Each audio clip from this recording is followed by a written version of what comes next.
Grado en psicología, tu carrera ha comenzado. Aprende a fondo la mente y su misterio revelado.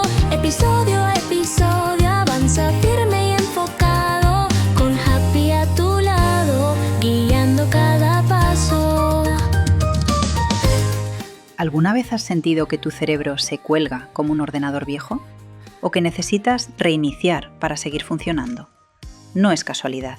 Hubo un momento en la historia en que dejamos de vernos como animales que responden a estímulos para convertirnos en máquinas procesadoras de información.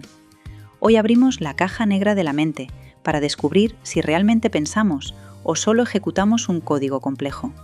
¿Somos el programador o el programa? Os dejo con Sara y Daniel, que tienen mucho que procesar hoy. Imaginemos un laberinto. Dentro, una rata corre, aprende el camino a base de ensayo y error. Cada giro, una conducta. Observable, medible. Un universo, pues, predecible de estímulos y respuestas. Sí. Ahora, cambiemos la imagen por completo. Un tablero de ajedrez. Y frente a él, un ordenador. Vale. Ahí no hay ensayo y error, hay cálculo. La máquina ejecuta algoritmos complejos. Anticipa jugadas, evalúa todo. En un proceso invisible, puramente simbólico. Claro. Hemos viajado del laberinto al tablero de ajedrez, de la rata a la máquina pensante. Y en ese salto se condensa una de las grandes transformaciones de la psicología del siglo XX. Sin duda. La pregunta que nos plantean hoy las fuentes es esta. ¿La llegada de la psicología cognitiva, con su obsesión por la mente como un procesador de información, fue de verdad una revolución? ¿Barrió del mapa el conductismo? ¿O la historia es más complicada? Es mucho, mucho más complicada. Las fuentes que manejamos, desmontan esta idea de una revolución como si fuera un golpe de estado científico. Ah, sí. Sí, es una simplificación muy conveniente. Casi un mito fundacional que los propios cognitivistas ayudaron a crear, ¿sabes? O sea que se construyeron una narrativa. Totalmente.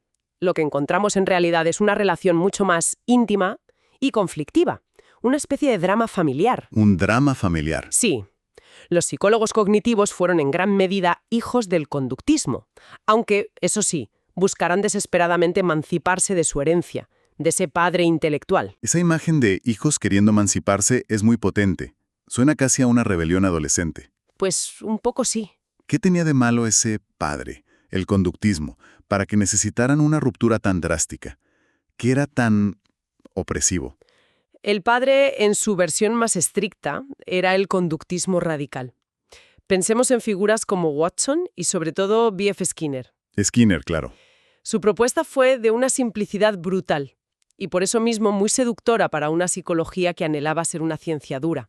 La idea era, si no se puede ver ni medir, no existe para la ciencia. Exacto. Si no se puede ver, medir y cuantificar, no pertenece a la ciencia. Por tanto, conceptos como mente, conciencia, pensamiento... Eran basura metafísica. Fuera. Fuera. Debían ser desterrados. La psicología debía centrarse solo en la conducta observable. Estímulo y respuesta. La mente, si es que existía, era una caja negra. La famosa caja negra, a la que no teníamos acceso y que además no importaba para predecir el comportamiento. Entiendo la crítica, pero, no tenían parte de razón. Ese afán por ser rigurosamente científicos, por evitar la especulación Sí. que había lastrado a la psicología anterior, no fue un paso necesario, aunque quizá llevado al extremo. Absolutamente. Y ese es un matiz crucial que las fuentes destacan.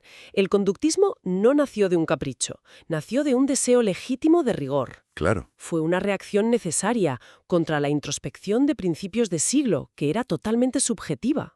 El problema no fue el deseo de ser científico. Fue el dogma. Fue el dogma en el que se convirtió. Al declarar la mente como un tabú, se cerraron en banda a estudiar fenómenos genuinamente humanos, como el lenguaje, la memoria. La resolución de problemas. Eso es.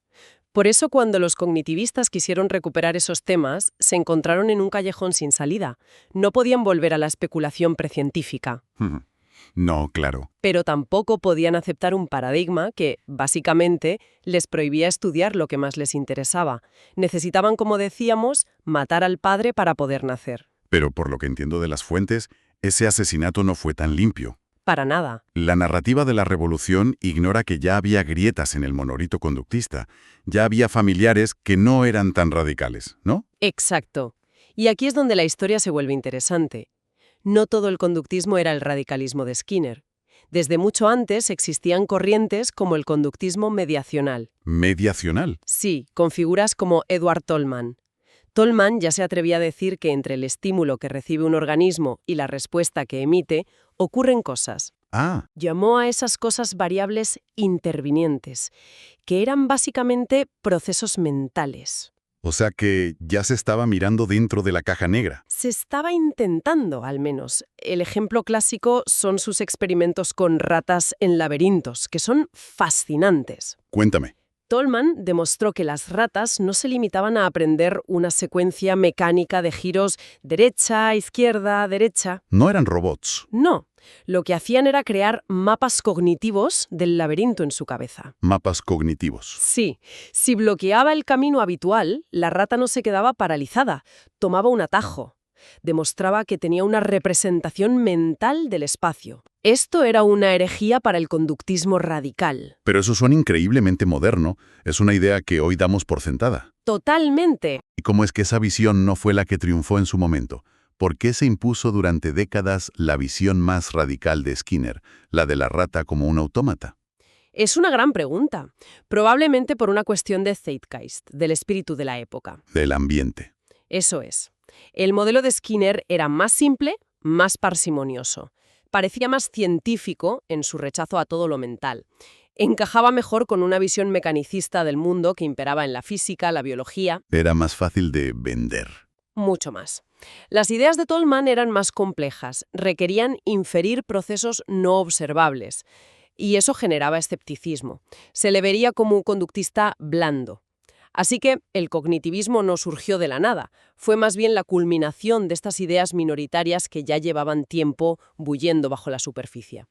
Entonces lo que les unía era más fuerte que lo que les separaba, la obsesión por ser una ciencia dura. Precisamente. No era una lucha de métodos, sino de hasta dónde se atrevían a apuntar con esos métodos. El conductismo radical se quedó en la puerta, y el cognitivismo se atrevió a entrar. Esa es la herencia innegable. Ambas corrientes, incluso las más enfrentadas, compartían lo que las fuentes llaman el espíritu cientificista. El rigor. La ambición de usar el método experimental, el control de variables, la cuantificación.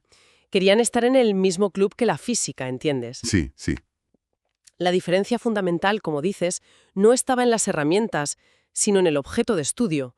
Los conductistas usaban esas herramientas para analizar la conducta externa. Y los cognitivistas dijeron, un momento. Exacto. Apoyándose en la tradición de Tolman, dijeron, podemos usar este mismo rigor para inferir de forma lógica lo que ocurre dentro de la caja negra. Y aquí es donde, por fin, entra en escena el ordenador que juega al ajedrez.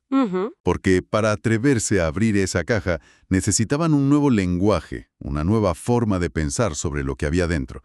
Y la tecnología se la proporcionó. Fue la pieza que faltaba. El contexto tecnológico de la posguerra, tras la Segunda Guerra Mundial, fue un catalizador brutal. ¿En qué sentido? Por un lado, tienes la teoría de la información de Claude Shannon, un ingeniero. De repente, nos dio un lenguaje matemático para medir algo tan abstracto como la información. O sea, cuantificar lo inmaterial. Exacto. Pensemos en la memoria a corto plazo. Antes era un concepto vago. Shannon nos dio las herramientas para preguntarnos cuál es su capacidad en bits. ¿Cuánta información puede manejar el cerebro por segundo antes de sobrecargarse? De repente la mente tenía un ancho de banda medime. Pasó de ser poesía a ser ingeniería. Totalmente. Y por otro lado, claro, tienes los trabajos de Alan Turing y el desarrollo de los primeros ordenadores. Esas máquinas ofrecieron la metáfora definitiva, la que lo cambió todo. La famosa analogía del ordenador. Esa es, la distinción entre hardware y software. El cerebro y la mente. Correcto. El hardware es el soporte físico, el cerebro, las neuronas. El software son los programas, las instrucciones, los procesos simbólicos, la mente. Y esa metáfora fue... absolutamente liberadora para los psicólogos. Les permitió estudiar los procesos mentales como procesamiento de información sin que les acusaran de ser poco científicos o de volver al misticismo. Tenían un modelo. Claro. Ya no hablaban de una conciencia etérea, sino de algoritmos, de memoria de trabajo, de sistemas de cómputo. Podían dibujar diagramas de flujo, como los de programación, para representar los pasos de la percepción o la memoria. Visualmente, el cambio es drástico. Las fuentes muestran cómo pasamos de la cadena lineal estímulo-mediador-respuesta a los complejos diagramas de flujo del cognitivismo. Ujú. Y esto no era solo una forma de hablar, ¿verdad? No era una metáfora bonita y ya. No, no, Las fuentes mencionan que se lo tomaron muy literalmente. sin duda. El ejemplo paradigmático que se cita es el trabajo de Herbert Simon y Allen Newell con su Solucionador General de Problemas, o GPS por sus siglas en inglés. El GPS. Esto no era teoría, era un programa de ordenador real, tangible, corriendo en una máquina. Lo diseñaron para que resolviera tareas que, hasta entonces, se consideraban el epítome de la inteligencia humana. Como por ejemplo, Demostrar teoremas lógicos y, muy notablemente, ganar partidas de ajedrez. que para la época debió ser como ver magia. Ver a una caja de metal hacer algo que se consideraba el culmen del intelecto. Imagina. Es fascinante que el ajedrez fuera el campo de batalla. No era solo un juego, era el test de Turing por excelencia de la época, ¿no? La prueba de si una máquina podía pensar. Exacto. Era el Everest intelectual. Y al crear un programa que podía hacerlo, Newell y Simon demostraron algo fundamental: que un sistema físico, una máquina, podía manipular símbolos siguiendo reglas. Un proceso que era, en esencia, análogo al pensamiento humano. La máquina pensante. Dejó de ser ciencia ficción para convertirse en un modelo de laboratorio, un modelo tangible para la psicología. Demostraron que se podía ser mecanicista y mentalista a la vez. Vale. Entonces, después de todo este análisis, volvamos a la pregunta central que nos plantean las fuentes. ¿Qué nos dicen al final? ¿Fue una revolución que lo cambió todo de la noche a la mañana o fue algo más gradual? El veredicto de las fuentes es bastante claro. La idea de la revolución cognitiva es más una narrativa útil, un eslogan potente para marcar un cambio de época, que una descripción precisa de lo que ocurrió. Fue una evolución entonces. Fue una evolución acelerada, no una ruptura total. Se apoyó en los cimientos conceptuales del conductismo mediacional y en la obsesión por el método científico que heredó de todo el conductismo. Y esa evolución además fue impulsada por un factor externo, la tecnología. Fue el gran motor del cambio.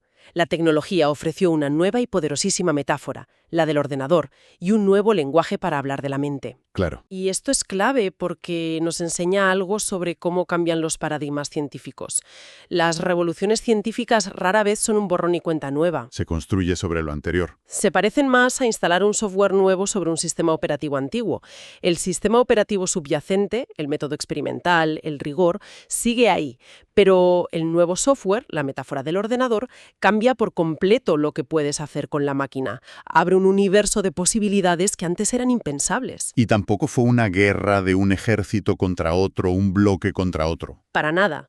Las fuentes insisten mucho en este punto. Es un error hablar de el conductismo o el cognitivismo como si fueran bloques monolíticos. Había grises, muchos. La realidad es que existían los conductismos, en plural, con sus debates y corrientes internas, desde los más radicales a los más abiertos como Tolman. Y lo mismo ocurrió después. No había una sola psicología cognitiva, sino los cognitivismos, con distintos enfoques. Claro, algunos más centrados en la computación, otros más en la neurociencia. La historia real es menos una batalla campal y más una transformación gradual, diversa y, francamente, bastante desordenada. Así que el viaje que hemos recorrido es el de una ciencia que busca su objeto y las herramientas para estudiarlo. Empezamos con la aparente simplicidad de la rata en su laberinto. Un organismo que reacciona a un entorno físico donde el pensamiento es un fantasma irrelevante. Y terminamos con la abrumadora complejidad de un sistema de procesamiento de información donde lo que importa no es el componente físico, la neurona o el chip, sino las reglas, los símbolos y los algoritmos que permiten a una máquina o a una mente simular el pensamiento. Y lo más fascinante es que esa analogía del ordenador no solo se quedó en la psicología, impregnó por completo nuestra cultura. Se escapó del laboratorio. Totalmente. Y nos dio un nuevo vocabulario para hablar de nosotros mismos. Hoy es completamente normal decir que estamos procesando una idea, que tenemos poca memoria RAM porque estamos cansados. O que alguien tiene un software mental obsoleto. Exacto, y necesita actualizarse. La metáfora se ha instalado tan profundamente en nuestra forma de entendernos que ya ni siquiera la reconocemos como una metáfora. Y para entender cómo se instaló esa metáfora en nuestra cultura, Yo creo que es clave analizar dos pilares tecnológicos que sacudieron los cimientos de la psicología. Totalmente de acuerdo. Y son dos pilares que, aunque hoy nos parezcan súper relacionados, nacieron por separado. ¿Cuáles serían? Pues, por un lado, la teoría de la información, que fue un auténtico bombazo porque por primera vez propuso que podíamos medir los procesos mentales con la frialdad de las matemáticas. Medir la mente. Suena increíble. Y el segundo, claro, es la inteligencia artificial, que ya llevó esa comparación entre la mente y la máquina a su expresión más radical y provocadora. Pues empecemos por el primero, si te parece, porque la idea de medir la mente, como dices, suena casi a ciencia ficción. Pues sí. Nos tenemos que ir a finales de los años 40, con dos nombres, Claude Shannon y Warren Weaver. Tengo entendido que ellos no estaban pensando en psicología para nada, ¿verdad? Ni se les pasaba por la cabeza. Eran ingenieros de los Bell Labs. Su obsesión era un problema, por así decirlo, de fontanería. De fontanería. Sí, de cómo transmitir una señal por un cable de teléfono de la forma más eficiente posible sin que se perdiera información por el camino. Buscaban una unidad universal para medir la información. Y de ahí sale el famoso bit. De ahí sale. Lo oímos constantemente, pero ¿qué es exactamente un bit en este contexto? A ver, piensa en la unidad más simple de incertidumbre que existe. Si yo lanzo una moneda al aire, solo hay dos posibles resultados, ¿no? Cara o cruz. 50% de probabilidad cada uno. Exacto. Pues la cantidad de información que necesitas para eliminar esa incertidumbre, para saber si ha salido cara o cruz, es exactamente un bit. Vale, es una elección binaria. Un sí o un no. Un 1 o un 0. Esa fue la genialidad de Shannon. Encontró el átomo de la información. Vale, entiendo el concepto para una línea telefónica. Pero, ¿cómo demonios salta esto del mundo de los cables al de la psicología? O sea, ¿quién fue el primero que dijo, un momento, ¿esto se puede aplicar a cómo pensamos? Pues aquí es donde la historia se pone muy interesante. La psicología de la época estaba, la verdad, desesperada por encontrar un lenguaje científico. Claro, algo que la alejara de la especulación. Eso es, querían acercarse a las ciencias duras. Y de repente, casi por accidente, unos ingenieros le regalaron un concepto matemático para medir algo tan etéreo como el flujo de información en la mente. Fue como un regalo caído del cielo. Imagínate, fue como descubrir la existencia de los gramos para alguien que hasta entonces solo podía decir esto es pesado o esto es ligero. Y el psicólogo que cogió ese regalo y corrió con él fue George Miller. Su artículo de 1956 tiene uno de los títulos más famosos de toda la psicología, el mágico número 7 más o menos 2. Efectivamente, Miller empezó a hacer experimentos muy sencillos. Por ejemplo, le pedía a la gente que recordaran listas de números, de letras, de palabras al azar. Y se dio cuenta de un patrón. Un patrón sorprendentemente consistente. Daba igual lo que fueran los ítems, si números o palabras. La gente se colapsaba al llegar a 7 más o menos 2. O sea que nuestra memoria a corto plazo, nuestra memoria de trabajo, parece tener un ancho de banda muy limitado, entre 5 y 9 cosas a la vez. Justo. Es como si la memoria RAM de nuestro cerebro fuera bastante modesta, ¿no? Sí, bastante.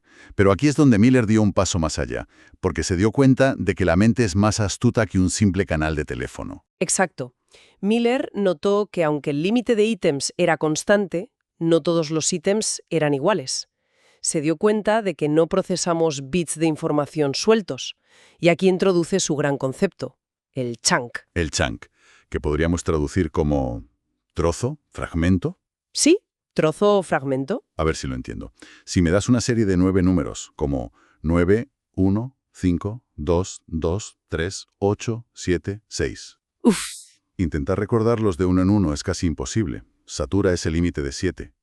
Pero claro, nadie hace eso. ¿Qué hacemos? Lo que hacemos instintivamente es agruparlo.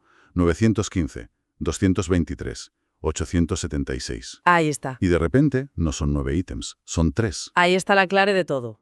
Has pasado de 9 bits de información, por así decirlo, a 3 chunks. Cada chunk puede contener muchos bits, pero para tu memoria de trabajo solo cuenta como una sola unidad. Es una estrategia activa de compresión de datos. Justo. La mente no es un receptor pasivo que se limita a registrar información. Está constantemente organizando, agrupando, dando significado, para optimizar sus propios recursos. para superar sus limitaciones de hardware, por así decirlo. Exactamente. Y ese fue el momento ajá. Pasamos de una medida puramente matemática, el bit, a una unidad psicológicamente relevante, el chunk. Vale. Entonces, si ya tenemos una forma de medir el flujo de información en la mente, y vemos que ésta realiza operaciones activas como agrupar en chunks, el siguiente paso parece casi inevitable, ¿no? ¿A qué te refieres? A la pregunta de si podemos construir algo que haga lo mismo. ¿Puede una máquina no solo transmitir información, sino procesarla como nosotros?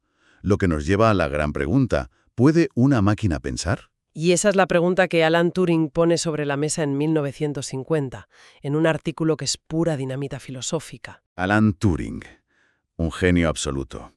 Un matemático clave en descifrar los códigos nazis de la máquina Enigma. Obsesionado con la idea de las máquinas computadoras. Pero, en lugar de enredarse en debates sobre qué significa pensar, ¿Que podría ser un debate infinito? interminable, él propuso algo mucho más pragmático. Un juego. El famoso test de Turing. O, como él lo llamó, el juego de la imitación. La puesta en escena es genial, casi teatral. Cuéntala, cuéntala. Imagina la escena. Estás en una habitación. Eres el interrogador. Te comunicas únicamente por texto, a través de una pantalla, con dos entidades que están en otras habitaciones. No puedes verlas ni oírlas. Ok. Una es un ser humano, la otra una máquina. Puedes hablar con ellas de lo que quieras. De poesía, del tiempo, de tus miedos, durante, no sé, media hora. Tu único objetivo es adivinar cuál es la máquina y cuál es el humano. Vale. Y la clave del test es... Si al final de la conversación, tú, el interrogador, no puedes distinguir a la máquina del humano con una fiabilidad mayor que el puro azar, Entonces, Turing dice que la máquina ha superado la prueba. Ha ganado el juego de la imitación. claro, Pero claro, esto nos lanza de cabeza a una pregunta filosófica brutal, que nos sigue persiguiendo hoy. Vale, la máquina ha superado el test. ¿Significa eso que piensa de verdad? ¿Que entiende? ¿Que es consciente? o solo que es una imitadora prodigiosa. Exacto. Una actriz perfecta que sabe qué botones tocar para parecer humana. Has dado en el clavo. Esa es la grieta por la que se cuela todo el debate posterior. El test de Turing no responde a la pregunta, la enmarca. Y de ahí surge lo que se llamó la analogía del ordenador, ¿no? La idea central de la psicología cognitiva. Justo. Se empieza a pensar en el cerebro como el hardware, el soporte físico, y en la mente como el software, el programa que corre en ese hardware. Una analogía potentísima. Pero tengo entendido que esa misma analogía se puede interpretar de dos maneras radicalmente opuestas. Totalmente opuestas. Por un lado, tienes la postura de la inteligencia artificial débil. La versión light, digamos. Sí, la versión light. Para sus defensores, la analogía es solo eso, una analogía. Un ordenador puede simular el pensamiento humano de forma increíblemente convincente. Como un simulador de vuelo. Exacto. El simulador de vuelo puede ser una herramienta potentísima para modelar y entender cómo volar, pero el piloto sabe que no está volando de verdad. Vale, simula el pensamiento, pero no lo posee. Precisamente. Pero luego está la otra cara de la moneda. La inteligencia artificial fuerte. Y esta ya no es tan light. No, esta es mucho más radical y, para muchos, perturbadora. Dice que la analogía no es una analogía, es una identidad. ¿Una identidad? Sí, una mente es un programa informático. No hay una diferencia esencial entre un programa suficientemente complejo que corre en un cerebro de silicio y el que corre en nuestro cerebro de carbono. Un momento. La idea de la IA fuerte es brutal. Sugiere que mi conciencia, mi yo, podría ser replicable con el código adecuado. Eso es lo que sugiere. Eso es casi una afirmación existencial. Supongo que hubo gente que se rebeló contra esa idea, ¿no? Alguien que dijera, un momento, nos estamos pasando de listos. Por supuesto, la idea de que no somos más que un programa sofisticado generó un rechazo frontal. Y de ese rechazo nació una de las críticas más elegantes, ingeniosas y famosas de la filosofía del siglo XX. ¿Hablamos de la habitación china? Hablamos del experimento mental de la habitación china, del filósofo John Searle, en 1980. La puesta en escena de Searle es tan brillante como la de Turing. A ver, cuéntanos cómo funciona. Searle nos pide que imaginemos esto. Hay una persona encerrada en una habitación. Esta persona no sabe ni una sola palabra de chino. Ni una. Cero. Para ella, los caracteres chinos son garabatos sin ningún significado. Vale. Dentro de la habitación tiene varias cestas llenas de fichas con símbolos chinos. Y lo más importante, tiene un manual de instrucciones gigantesco, escrito en su idioma. en español. Un programa, básicamente. Un algoritmo. Exactamente. Es un libro de reglas. Y las reglas son puramente formales, sintácticas. Dicen cosas como, si te pasan por la rendija una ficha con el garabato X, busca en la cesta B la ficha con el garabato Y y pásala por la rendija de salida. Pero la persona no tiene ni idea de lo que significan X o Y. Ni la más remota idea. Solo sigue las instrucciones. Manipula símbolos. Vale. ¿Y qué pasa fuera de la habitación? Fuera de la habitación hay un equipo de hablantes nativos de chino. Ellos introducen por la rendija preguntas escritas en chino. ¿Y la persona de dentro, siguiendo su manual? Manipula los símbolos y saca por la rendija las respuestas. Y aquí viene el giro. Para los que están fuera, las respuestas son perfectas. Perfectas. Coherentes, ingeniosas, indistinguibles de las que daría un hablante nativo. Están convencidos de que dentro hay alguien que entiende chino perfectamente. Ah, ya lo veo. Desde fuera, la habitación supera el test de Turing con nota. Con matrícula de honor. Parece una inteligencia genuina. Pero desde dentro, la persona que está allí no ha entendido absolutamente nada. Nada de nada. Cero. Ni una palabra. Solo ha estado moviendo fichas de un lado a otro siguiendo un programa. Y ese es el núcleo del argumento de Searle. Ese es el núcleo. El ordenador, como la persona en la habitación, puede ser un maestro de la sintaxis, de las reglas para manipular símbolos, pero carece por completo de semántica. ¿Qué es el significado real? ¿La comprensión de lo que esos símbolos representan? Justo. La persona de la habitación no sabe que la pregunta era sobre el tiempo y que su respuesta ha sido sobre nubes. No hay comprensión. Es una crítica demoledora. Reduce a un ordenador superinteligente a un simple burócrata que sigue reglas sin entenderlas. Exacto. Entonces, la pregunta que plantea Searle es si la inteligencia humana es solo una sintaxis increíblemente compleja o si requiere algo más. Esa es la pregunta del millón. Esa chispa de comprensión, de significado, es algo más. ¿O es nuestra mente solo un sistema de procesamiento sintáctico tan vasto que genera la ilusión de significado? Es que es un debate fascinante. Searle argumenta que las mentes tienen intencionalidad. Se refieren a cosas en el mundo. Los ordenadores, por muy potentes que sean, solo barajan símbolos vacíos. Procesan, pero no comprenden. Repasemos el viaje, porque ha sido vertiginoso. Hemos pasado de una idea de la ingeniería para medir información en bits Sí. a ver cómo nuestra mente la organiza en chunks psicológicos. De ahí al desafío de Turing, de imitar la inteligencia. Y finalmente, Al contraataque de Searle, que nos dice que imitar no es comprender. y lo fascinante, es que estas ideas, nacidas de la tecnología, no fueron solo un debate pasajero. Para nada. Dieron a luz a un campo entero. La psicología cognitiva. Se instaló la idea central de que pensar, recordar o percibir son, en esencia, computaciones sobre representaciones simbólicas. Básicamente se instaló la idea de que nuestra mente, en el fondo, es un sistema operativo. Tal cual. Y esa perspectiva, bueno, sigue muy viva hoy. A veces se habla de cerebrocentrismo, ¿no? Sí, es esa tendencia, a veces casi una fe, de que cualquier explicación sobre nuestra mente o comportamiento se reducirá en última instancia al funcionamiento del cerebro. A la biología. La idea de que cuando tengamos un mapa completo del hardware biológico, todos los misterios del software mental quedarán resueltos.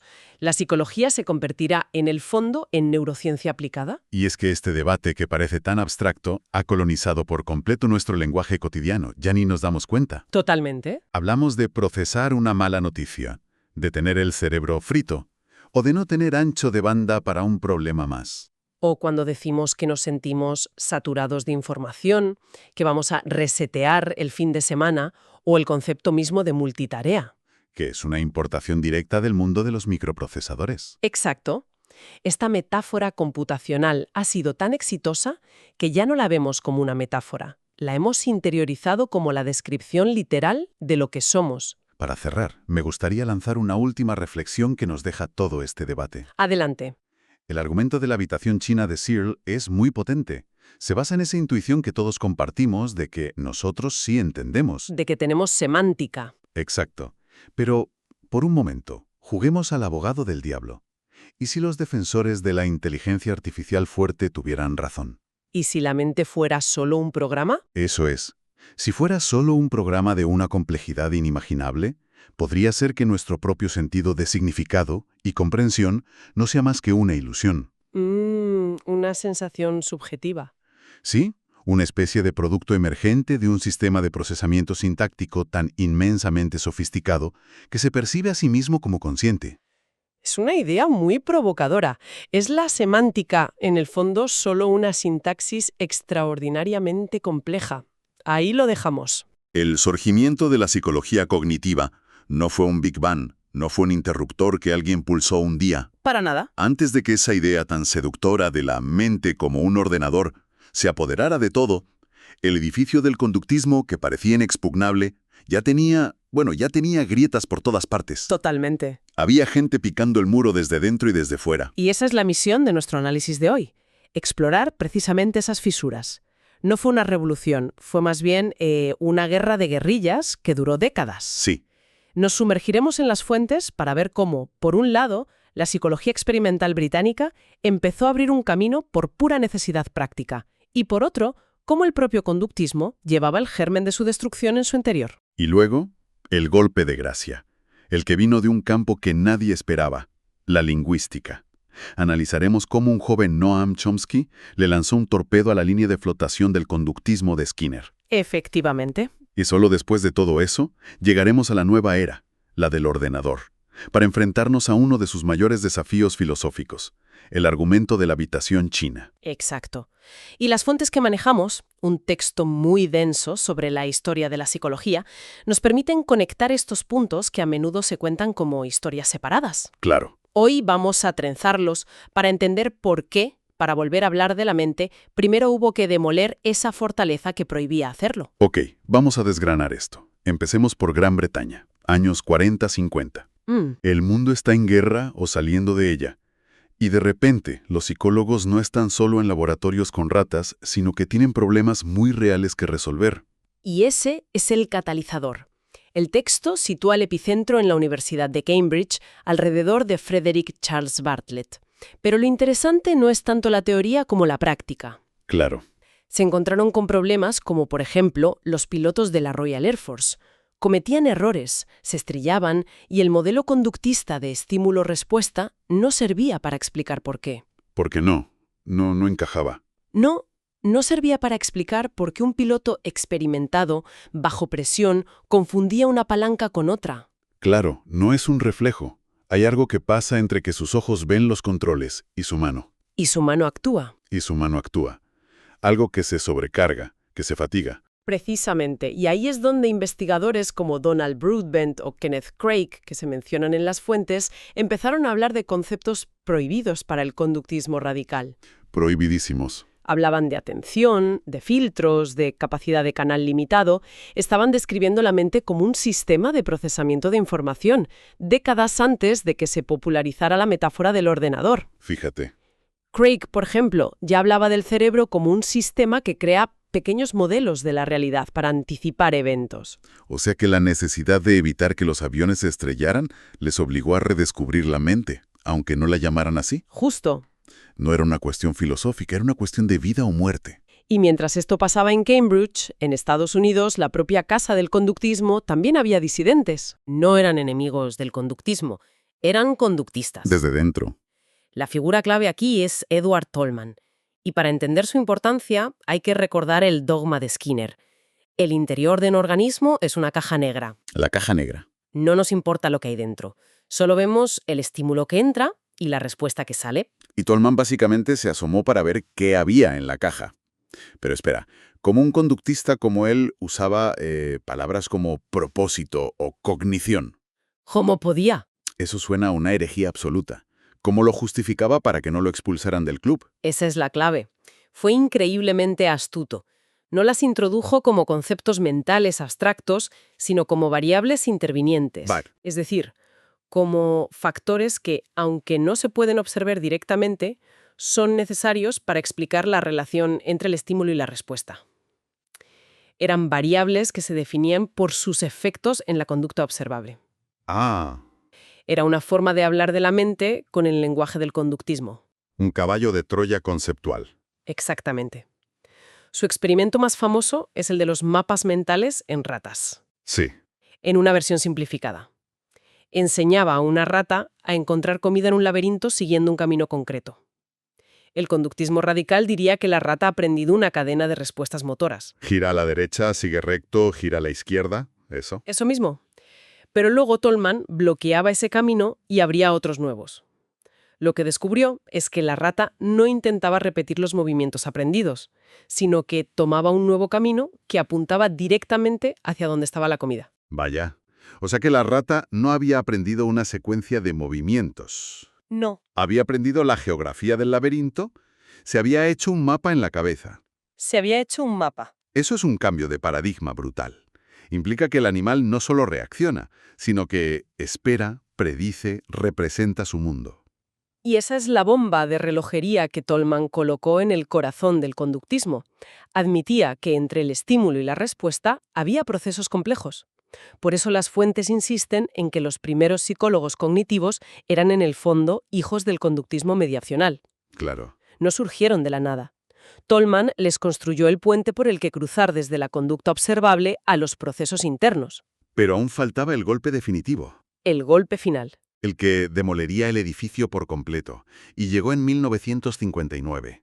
El escenario, B.F. Skinner, el sumo sacerdote del conductismo radical, publica Verbal Behavior, su obra magna. El intento de explicar la joya de la corona de la humanidad, el lenguaje, usando únicamente los principios de estímulo, respuesta y refuerzo. Parecía su victoria final. Era su apuesta más ambiciosa. Para Skinner, no había nada especial en el lenguaje.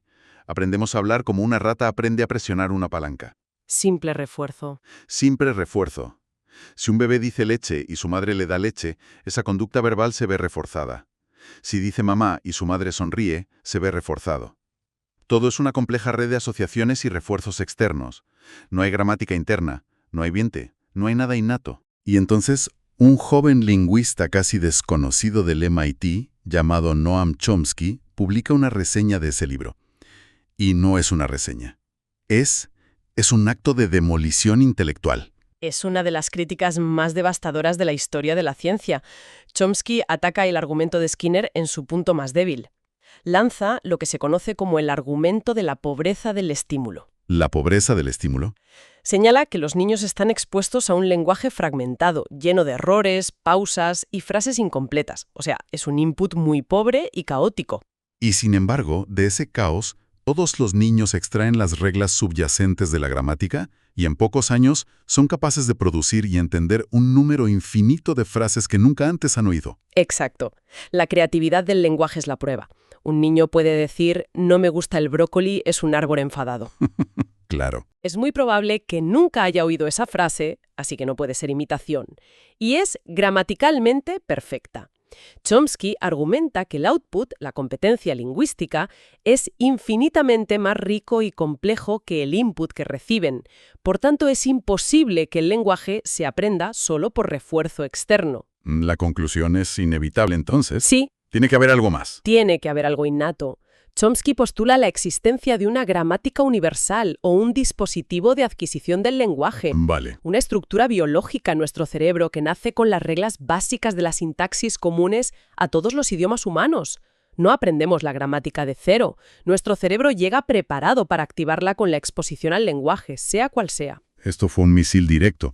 Porque si para explicar algo tan fundamental como el lenguaje necesita recurrir a estructuras mentales innatas y complejas, ¿se acaba? Todo. se acaba todo el proyecto del conductismo radical, que niega explícitamente la mente, se derrumba. Ya no era una grieta en el muro. Chomsky había volado la puerta por los aires. Abrió el camino para que la psicología volviera a estudiar seriamente la mente. Y justo en ese momento, la tecnología proporcionó la metáfora perfecta que todos estaban esperando para llenar el vacío que dejó el conductismo. El ordenador digital. Claro. La analogía irresistible. La mente es el software, el cerebro es el hardware. De repente conceptos como memoria, procesamiento, almacenamiento Codificación. o codificación pasaron de ser ideas vagas a tener un correlato técnico, preciso. La caja negra se convirtió en una CPU. Pero aquí es donde las fuentes nos piden tener cuidado, porque esa analogía se bifurca en dos caminos muy diferentes. A ver, Por un lado está la versión débil, que es la que usa la mayoría de la psicología cognitiva. Sostiene que el ordenador es una herramienta fantástica, un modelo útil para simular y entender la mente. Es una metáfora poderosa. vale, hasta ahí bien. Pero luego está la versión fuerte, la de la inteligencia artificial fuerte, que es mucho más radical y filosóficamente explosiva. Mucho más. La versión fuerte no dice que la mente es como un programa de ordenador. No. Dice que la mente es un programa de ordenador. Y que, por tanto, cualquier sistema físico, sea un cerebro de neuronas o una máquina de silicio, que ejecute el programa correcto con la complejidad adecuada, no está simulando pensar, está pensando de verdad. Tiene una mente. Lo que nos lleva directamente a la pregunta del millón, la que obsesiona a la ciencia ficción y a la filosofía. Si construimos una máquina que pasa el test de Turing, que puede conversar con nosotros y dar respuestas indistinguibles de las de un humano, ¿podemos decir que esa máquina entiende lo que dice? Esa es la cuestión. Y aquí es donde entra el filósofo John Searle en 1980 con su experimento mental, posiblemente el más ingenioso y polémico en este campo, el argumento de la habitación china. La habitación china. Describámoslo porque su elegancia es brutal. Imagina a un hombre, un angloparlante monolingüe que no sabe ni una palabra de chino. Nada de chino. No entiende ni los símbolos, ni su sonido, ni su significado. Para él son solo garabatos. A través de una ranura le pasan hojas con una serie de estos símbolos chinos. Esto es el input, las preguntas. Y él no está de manos cruzadas. Tiene una herramienta. Tiene un enorme libro de reglas escrito en inglés, su idioma. Este manual es el programa. El libro le da instrucciones puramente formales, sintácticas. Le dice cosas como: si te pasan el garabato squiggle squiggle, busca en esta cesta el garabato squiggle squiggle y pásalo por la ranura de salida. Sin entender nada. Él no tiene ni idea de que squiggle squiggle significa cuál es tu color favorito, ni de que squiggle squiggle significa el azul. Solo sigue las reglas, emparejando formas. Y la magia, o el problema, ocurre fuera de la habitación. Exacto. Desde fuera, un hablante nativo de chino introduce las preguntas y recibe respuestas perfectamente coherentes, inteligentes y gramaticales en chino. La conclusión de la persona de fuera es inevitable. Lo que sea que hay dentro de la habitación entiende chino a la perfección. Pero sabemos que no es verdad. El hombre de dentro no entiende nada. Entonces, ¿dónde está el entendimiento? ¿Cuál es la conclusión de Searle? Su conclusión es un ataque directo al corazón de la IA fuerte. El hombre de la habitación, y por analogía el ordenador, está manipulando símbolos de forma brillante, basándose únicamente en sus sintaxis. En las reglas. En las reglas formales del programa, pero carece por completo de semántica. No tiene acceso al significado de esos símbolos. Para él son patrones vacíos. Y por tanto, dice Searle, la computación, por muy compleja que sea, es solo manipulación sintáctica de símbolos.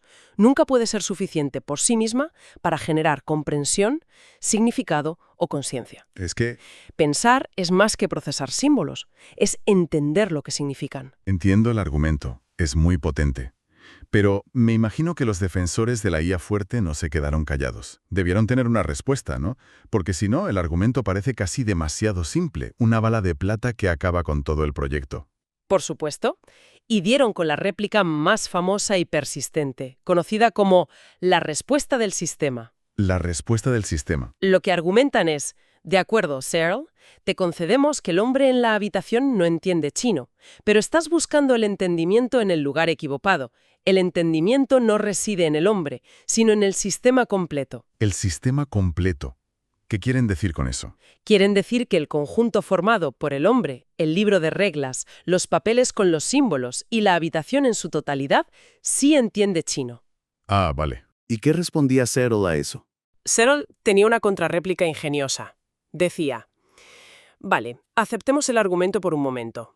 Imaginemos que el hombre se memoriza todo el libro de reglas y hace los cálculos en su cabeza mientras pasea por un campo. O sea, se lo aprende todo.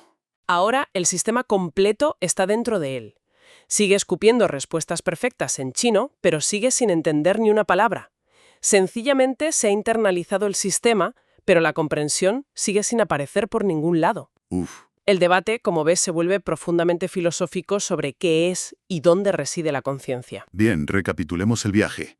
Hemos visto cómo la psicología cognitiva no nació de la nada, sino que emergió de las ruinas del conductismo. Un asedio que vino desde frentes muy distintos. Por un lado, desde la psicología experimental británica, que, por la necesidad práctica de resolver problemas humanos como los de los pilotos, empezó a hablar de atención y memoria. Y por otro, desde dentro del propio conductismo, con la figura de Tolman y sus variables intervinientes, que abrieron una brecha para volver a estudiar los procesos internos. Luego vino el golpe mortal de la lingüística de Chomsky, demostrando que un modelo de estímulo-respuesta era radicalmente insuficiente para explicar el lenguaje. Exacto. Y sobre ese terreno despejado se levantó el nuevo paradigma de la mente como un ordenador, una idea potentísima, que sin embargo se encontró con el formidable desafío de la habitación china de Searle, que nos obliga a preguntarnos si procesar información es lo mismo que entenderla. Es fascinante. Además que todo este debate, desde los mapas mentales de las ratas de Tolman hasta el hombre en la habitación de Searle, pasando por el software mental de Chomsky, bueno, todo se basa en una premisa fundamental que casi nunca se cuestiona. ¿Y cuál es esa premisa? Que la mente funciona creando representaciones internas del mundo para luego procesarlas. La rata crea una representación del laberinto. El lenguaje es un sistema para representar y comunicar ideas. El ordenador procesa representaciones simbólicas. Toda la psicología cognitiva se basa en la idea de que no interactuamos directamente con el mundo. ¿Sino con un modelo? Sino con un modelo interno que construimos de él. Entiendo, es el pilar sobre el que se construye todo lo demás. Y me imagino que nos dejas con la pregunta de ¿y si ese pilar está mal puesto? Pues aquí es donde el material fuente nos deja con una idea verdaderamente provocadora para rumiar. ¿Y si esa premisa es errónea? ¿Y si, como propuso la psicología ecológica de James J. Gibson, no necesitamos representaciones internas porque percibimos la información directamente del ambiente? Directamente. Gibson argumentaba que el mundo no es un caos de estímulos que necesitamos interpretar y reconstruir en nuestra cabeza. ¿Qué es entonces? Es un entorno rico en información que ya está estructurada y llena de significado para la acción. Él acuñó el término affordances. Posibilidades de acción. Eso es.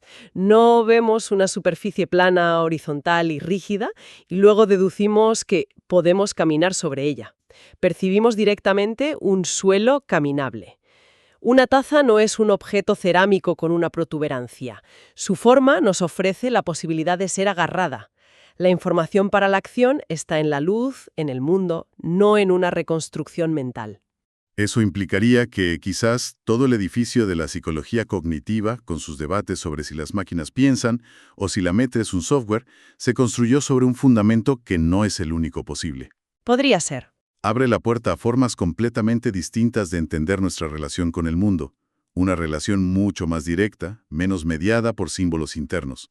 Y nos deja con una pregunta final inquietante. Antes de intentar construir una mente artificial, ¿estamos seguros de que la estamos buscando en el lugar correcto? Imagina por un momento un laboratorio de principios del siglo XX. El aire huele a antiséptico, a madera vieja. No hay pantallas, no hay ordenadores, solo se oye el sonido metálico, constante, de una palanca. Y en el centro, una rata en un laberinto. No está pensando, no está razonando, o al menos eso dice la teoría dominante de la época. Simplemente está aprendiendo una cadena de estímulos y respuestas. Giro a la derecha, premio. Giro a la izquierda, nada. Es un universo mecánico, observable, medible. La estampa del conductismo. Ahora hacemos un salto de 50 años. Estamos en una sala fría, con el zumbido de los ventiladores de los primeros ordenadores, unas luces parpadean en un panel gigante, mientras una máquina de cables y válvulas de vacío, calcula su próximo movimiento en una partida de ajedrez. Y ya no solo sigue reglas, está evaluando, creando estrategias, procesando información. Esta es la imagen de la psicología cognitiva. El viaje de la rata al ordenador parece un salto abismal, ¿verdad? La narrativa que siempre nos cuentan es la de una revolución, un derrocamiento. Pero, ¿fue de verdad así? Hoy vamos a analizar esa transición. Vamos a preguntarnos si lo que ocurrió fue una guerra, una ruptura total, o una evolución mucho más sutil de lo que parece. Es que esa idea de la revolución cognitiva es potentísima. Tiene un atractivo narrativo brutal. Claro, es una buena historia. Es una historia de buenos y malos, de progreso contra estancamiento. El relato estándar es que el conductismo, bueno, al negarse a estudiar la famosa caja negra de la mente, Se quedó sin respuestas. exacto, se topó con un muro. No podía explicar cosas como el lenguaje, la memoria. Y entonces, en plena crisis, llega el cognitivismo con la metáfora del ordenador bajo el brazo para rescatar el estudio de la mente. Vale, esa es la historia oficial, la del guión de Hollywood. Pero si no fue una ruptura tan limpia. A ver, ¿dónde empezamos a tirar del hilo? ¿Dónde está esa conexión? Porque a primera vista, un conductista que solo mira palancas y un cognitivista que dibuja diagramas de flujo es que parecen de planetas diferentes, ¿no? Pues la conexión, y aquí es donde la historia se pone de verdad interesante, está dentro del propio conductismo. Es que no era ese bloque monolítico que nos imaginamos a veces. Ah, Hay que distinguir, y esto es fundamental, entre el conductismo radical de Skinner, el más estricto. el más estricto, sí, el que se oponía frontalmente a cualquier idea de mediación interna, y otra corriente, el neoconductismo o conductismo mediacional. Y ellos ya estaban construyendo un puente. Un momento. A ver si lo he entendido. Me estás diciendo que había conductistas, gente de esa tradición, que se atrevieron a especular con lo que pasaba dentro de la caja negra. Pero eso va en contra de la idea principal de su escuela. Exacto. Y no solo a especular, sino a intentar estudiarlo con rigor experimental. El nombre clave aquí, sin duda, es Edward Tolman. Sus experimentos con ratas en los años 30 y 40 son una maravilla. ¿Y qué hizo exactamente? Pues en uno de los más famosos, entrenaba a unas ratas para encontrar comida en un laberinto. Una vez aprendían la ruta, les bloqueaba el camino principal. Y según la teoría simple, deberían haberse quedado ahí, ¿no? Intentando el mismo camino. Claro, porque solo habían aprendido una secuencia de giros. Derecha, izquierda, Estímulo-respuesta. pero no hicieron eso. Lo que Tolman vio fue que las ratas, al encontrar el bloqueo, no elegían el camino más parecido, tomaban atajos, iban directas a la ubicación donde estaba la comida. O sea, que tenían una especie de visión de conjunto. Justo. Y para explicar eso, Tolman tuvo que usar conceptos que eran, bueno, una herejía para el conductismo radical. Habló de mapas cognitivos. Dijo que las ratas no aprendían una cadena de movimientos, sino que construían una representación mental del laberinto. Ah, vale. O sea que la mente se estaba colando de nuevo en el laboratorio, pero como con un disfraz. No lo llamaban pensamiento, lo llamaban mapas cognitivos o, ¿cómo has dicho antes? Variables intervinientes. Eso, un término que suena mucho más científico, claro. Precisamente. Variables intervinientes es el concepto clave. Eran factores internos no observables, como expectativas, propósitos, que él decía que eran necesarios para explicar la conducta. No estaba abriendo la caja negra de par en par, pero desde luego estaba haciendo agujeros para mirar. Ya, entiendo. Y no fue el único, ¿eh? Estaba Clark Hall, que llevó el rigor a un extremo casi delirante. ¿En qué sentido? Pues Hall intentó crear una teoría de la conducta totalmente formalizada, como si fuera geometría, con postulados, teoremas, fórmulas matemáticas súper complejas. Suena ambicioso. Lo era. Una proeza intelectual. Pero en la práctica era tan complejo que no servía para nada. Nadie podía usarlo para predecir nada. Es una de esas ironías de la ciencia, ¿sabes? Un callejón sin salida, pero maravillosamente decorado. Entiendo. Así que, por un lado, tenemos a estos neoconductistas que ya estaban trabajando con la estructura básica. Entrada, proceso interno, salida. Ya estaban preparando el terreno. Pero entonces, si eso ya estaba ocurriendo, ¿por qué triunfa tanto la narrativa de la revolución? ¿Qué es lo que aporta el cognitivismo que lo hace parecer tan radicalmente nuevo? Aporta una herramienta conceptual y tecnológica nueva y muy poderosa. ¿El ordenador? El ordenador. La analogía del ordenador fue el catalizador que lo cambió todo. De repente, los psicólogos tenían un lenguaje para hablar de la mente que nos sonaba a filosofía, a misticismo. Claro. La mente ya no era un alma, era un software, ejecutándose en el hardware del cerebro. Los procesos mentales se convirtieron en procesamiento de la información. Y eso le dio una base empírica, una metodología. Y un vocabulario nuevo. Exacto. De repente podías hablar de almacenamiento, recuperación, buffer. Términos de la ingeniería, sí. Le daban un aire de ciencia dura. Ya. Y esto no surgió de la nada, ¿eh? Estaba en el ambiente de la época, el contexto de la posguerra. El desarrollo del radar, la criptografía. De ahí nacen la cibernética de Norbert Wiener o la teoría de la información de Claude Shannon. ¿Todo estaba convergiendo? Sí, matemáticos, ingenieros, lingüistas, psicólogos se dieron cuenta de que todos apuntaban a lo mismo, entender los sistemas que procesan información. Y aquí es donde encaja el famoso artículo de George Miller, el del mágico número 7 más o menos 2, porque él no se sentó a especular, ¿verdad? Hizo algo radicalmente nuevo. Totalmente. Miller aplicó la teoría de la información, directamente, para medir la capacidad de nuestra memoria a corto plazo. Analizó un montón de tareas y encontró ese patrón, asombroso, que la gente podía retener de media unos 7 chunks. 7 paquetes de información. Da igual si eran números, palabras, notas, 7. Fue un golpe sobre la mesa. De repente, un aspecto de la mente tenía una capacidad medible. Como el ancho de banda de una línea de teléfono. O la memoria RAM de un ordenador. Exacto. Ya no era especulación, era medición. Y supongo que en este contexto también aparece la famosa crítica de Chomsky a Skinner, que para muchos es el pistoletazo de salida. Absolutamente. En el 59, el lingüista Noam Chomsky publica una reseña del libro de Skinner, Verbal Behavior.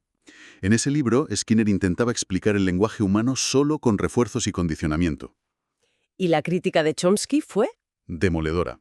Argumentó que el modelo estímulo-respuesta jamás podría explicar la creatividad del lenguaje, cómo producimos frases que nunca hemos oído. Claro. Chomsky dijo que debíamos tener una gramática universal innata, una estructura mental. Y su argumento fue tan convincente que dejó muy claras las limitaciones del conductismo radical. Vale, el panorama se va aclarando. O sea, no fue una sola batalla, fue una confluencia. Teníamos a los neoconductistas abriendo brechas desde dentro. Ajá, Un nuevo clima tecnológico con la computación. sí. Y ataques desde fuera como el de Chomsky. Con todo esto sobre la mesa, la idea de revolución parece más una etiqueta conveniente que una descripción real. Así es. Una de las fuentes lo describe muy bien.